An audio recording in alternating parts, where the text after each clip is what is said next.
அப்படி 6 பேர் 7 பேர் ஒரு வீட்ல இருப்பாங்க. இப்ப மாதிரி ஒரு குழந்தைங்க 2 குழந்தைங்கலாம் கிடையாது.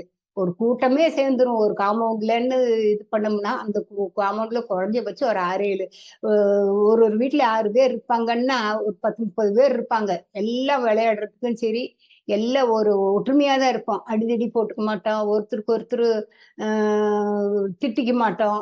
எல்லாம் அவங்கவங்க ஸ்கூலுக்கு போறாங்களா, போயிட்டு வந்தாங்களா, பாடம் படிக்கிறாங்களா, இந்த இன்னைக்கு என்ன மார்க்கு, இன்னைக்கு என்ன இது அப்படின்னு எல்லாம் சொல்லி ஆளுக்கு ஆளு பாரு நீ இப்படி படி, நான் இப்படி படிக்கிறேன், இப்படி படிச்சா மண்டையில ஏறும் அப்படி இப்படின்னு எல்லாம் சொல்லுவோம். அப்போ அம்மா எல்லாம் சொல்லுவாங்க, மனப்பாடம் ஆகலைன்னா 2 குறுமிளகு எடுத்து வாயில போட்டு நேரத்துல எந்திரிச்சு 4 மணிக்கு எந்திரிச்சு படிச்சீங்கன்னா, உங்களுக்கு நல்லா பாடம் விழுகும் அப்படின்னு சொல்லுவாங்க. இனி வரும் செட்ல இன்னும் எனக்கு தெரிஞ்ச வார்த்தையில எல்லாம் சொல்றேன். நீங்களும் அத பார்த்து உங்களுக்கு அப்படி நடந்திருந்துச்சுன்னா, இந்த மாரி கமெண்ட் பண்ணுங்க. வணக்கம். வாழ்க வளமுடன்.